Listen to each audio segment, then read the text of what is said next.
Salut, te voici actuellement sur la chaîne YouTube Snapstar. Sur cette chaîne, tu retrouveras tous les plus gros clashs de Snapchat et tous les plus gros buzz du moment. Surtout, n'hésite pas à t'abonner tout en activant la cloche des notifications pour ne rien rater du contenu exclusif de cette chaîne. Et oui, sur cette chaîne, tu retrouveras du contenu qui n'est disponible nulle part ailleurs. Sur ce, je te laisse avec la vidéo. Bon visionnage. Comme vous avez pu le voir en regardant la miniature et le titre de cette vidéo, aujourd'hui nous allons essentiellement parler de Marc Blatta et du loup de la street. Vous devez certainement tous les connaître, Marc Blatta et le loup de la street, ce sont deux blogueurs très populaires. Comme vous le savez, Marc et le loup de la street se détestent et ils ont eu de nombreux clashs sur les réseaux sociaux. Dans cette vidéo, l'énorme crâne d'œuf est très en colère et il lui a enfin répondu. En effet, Marc n'a pas du tout apprécié le fait qu'il s'en prenne à sa femme. C'est pourquoi il l'a ridiculisé. Je vous laisse sans plus tarder avec sa prise de parole et n'oubliez pas de donner votre avis dans l'espace commentaire. Oui, bonjour monsieur Blatta. Voilà, je m'appelle Dimitri, je fais partie du collectif, comme vous avez pu le constater. Alors je vous explique, on se dissocie dans un premier temps du rappeur de 45 ans que vous avez cité au préalable. Nous ne le connaissons pas, il a donné juste une force au mouvement.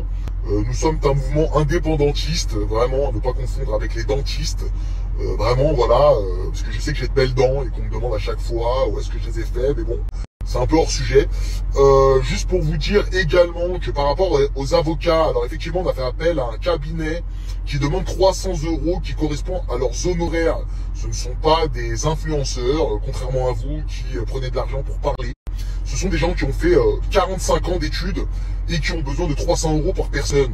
Sur le calcul de 8000 personnes, si on en a déjà 1000 qui acceptent de payer 300 €, ce qui nous fait 300 000 €, je pense que c'est une somme qui est largement méritée de par la qualité de nos avocats. C'est un cabinet. Les 300 000 €, bien évidemment, seront reversés de par tous les avocats qui sont sur le dossier, à savoir Maître on vous mettra les noms, vous inquiétez pas, ce sera transparent, d'accord. Donc voilà, c'était juste pour rebondir sur ce sujet. J'ai vu que vous vouliez faire un petit peu le malin sur l'article également du 20 minutes. C'est un journal plutôt sérieux. Alors oui, effectivement, on a déjà été condamné. Oui, c'est vrai, pour diffamation, mais vous n'allez pas, vous, à votre tour, vous n'allez pas tarder, à être condamné également à votre tour. C'est vrai qu'aujourd'hui, il y a que des accusations qui ne sont pas fondées, il n'y a pas encore de plainte concrète, vous n'avez pas encore été condamné par un juge d'instruction, mais ça ne serait tardé, voilà. Nous mettons tout en œuvre pour que ça se fasse. D'ailleurs, j'invite toutes les victimes à payer 300 € pour essayer de vous mettre en prison. Voilà. Regardez la famille, juste pour vous montrer. Ici, pas de jalousie. Tout le monde réussit. Tout le monde réussit. On se motive tous entre nous. Regardez la réussite. Le voisin du voisin. Les nouveaux arrivants. La motivation des frères. Les voisins. Je crois qu'il y a plus du Russie ici. Regardez, hein. Subhanallah, je le croise. Comment il va le frérot? Salam, ça va ou comment ref? Le kit? Ouais, c'est un nouveau kit Kebani, je crois. C'est un nouveau kit Kebani. Comment il va mon frère? Dans la motivation extrême? Qu'Allah il te rajoute mon frère, t'es beau, tu brilles et je te souhaite que la réussite. Que la réussite mon frère. On s'entraide, on se donne la force. Et merci pour tout ce que t'as fait pour moi. Et merci.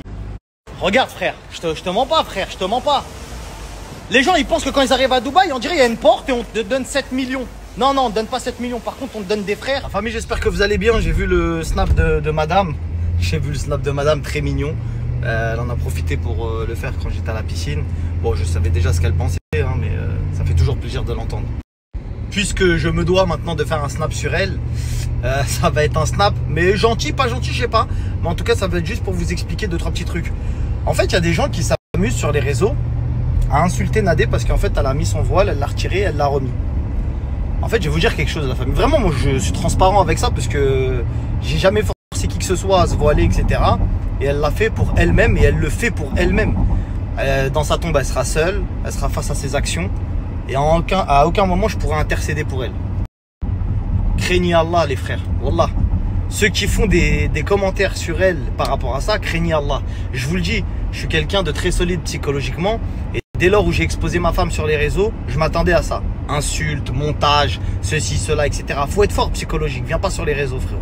C'est comme un joueur de foot. Tu rentres sur le terrain, t'es prêt t'es prêt à aller au front, frérot. Sinon, tu viens pas, tu restes chez toi et t'as pas un profil public et t'es pas influenceur. Influenceur, c'est les risques du métier. Tu croyais quoi? Que t'allais venir parler, prendre des sous et c'est tout? Non, frérot. Faut manger la gamelle de temps en temps. Tu vois, faut se manger 2-3 baffes, etc. Ça fait partie du taf. Les gens ont tendance à voir que les belles voitures, la belle vie. Non, bah ça aussi, ça fait partie. T'es prêt, toi, à te faire insulter comme ça toute la journée?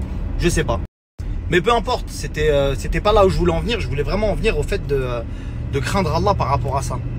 La majorité de ces gens-là accusent indirectement, elle, moi, etc., faux musulmans. Je sais pas, moi, j'insulte pas les gens, je suis pas dans le harcèlement, je suis pas dans le... Tu vois? De toutes les façons, il n'y a que les gens, entre guillemets, qui veulent voir ce qu'ils ont envie de voir, qui verront qui est qui. Il viendra un temps où on prendra, voilà, le véridique en menteur et le menteur en véridique. Je pense être en plein dedans, je vous dis la vérité. On préfère écouter des gens qui insultent des femmes, qui insultent des mères de famille, etc. plutôt que d'écouter des gens, je sais pas, qui te font rien d'extraordinaire. Bref, je voulais faire une petite story pour toutes les femmes, les filles qui se voilent, pour leur dire, bah, tenez bon courage, ne lâchez pas. Bon nombre de filles, moi, quand j'ai commencé à m'intéresser à l'histoire du voile par rapport à Nadé, quand elle l'a retiré la première fois, il y a beaucoup de filles qui lui ont envoyé un message, qui lui ont dit, ma soeur, moi aussi je l'ai retiré, etc. C'est trop dur, c'est une dinguerie. La société dans laquelle on vit, on vous apprend, et en tout cas, on vous montre que la femme doit être belle, coquette, etc. Ce qui ne veut pas dire que voilée, elle ne peut pas l'être. Mais en gros, les femmes d'aujourd'hui se baladent dans la rue d'une manière à ce que les femmes maintenant se mettent en concurrence. Elles se mettent en concurrence, t'as vu comment elle est fraîche, etc. Et la femme, elle est tiraillée entre perdre son mari parce que ses yeux, ils sont en train de vaciller sur des meufs qui sont pas voilées, etc. Et elle se dit, mais c'est comment, tu vois, déboussolée.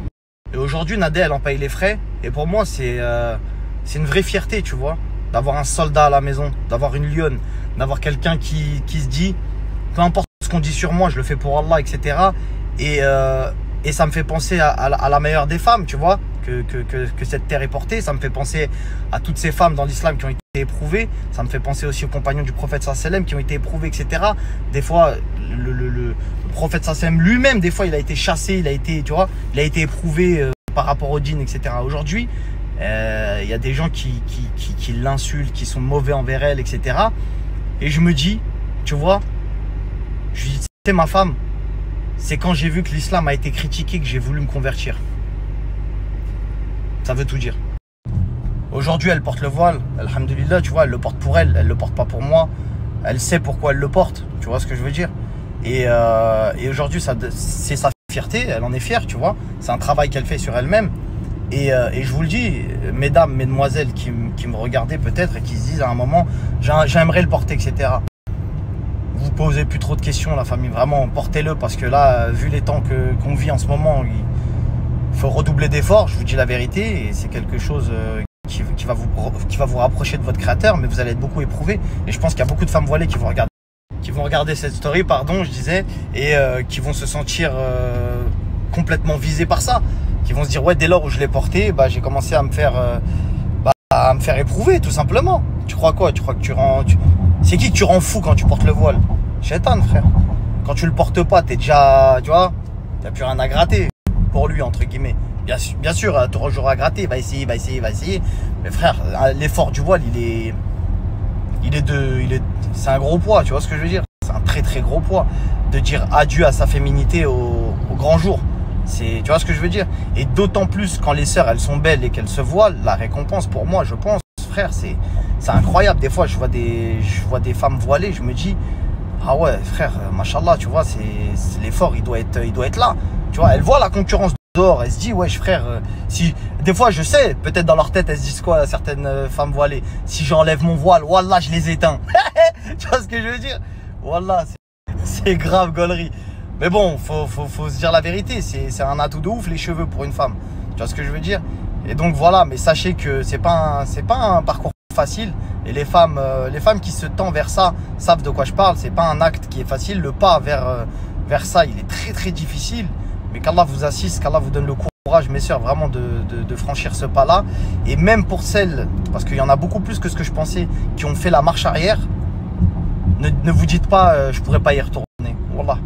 Même s'il faut le faire 14 fois d'affilée, il y aura qui avec vous dans votre tombe? Il y aura qui vraiment? Un influenceur, un mec, un blogueur? Il y aura qui? Il y aura personne. Personne. Vous serez seul, solo, face à vos actions. Solo, seul. Faut apprendre à vivre seul, la famille, seule. Voilà, c'était le petit message. Et pour dire à ma femme que je l'aime et que tous les efforts qu'elle a fait pour Allah, que je l'aime à travers lui. Je t'aime, ma femme. Bon, bref, la famille, là, je suis en réserve. Et on va voir combien je paye d'essence, parce que l'essence a augmenté. D'habitude, je payais 40 balles le plein du russe. Là, on va voir.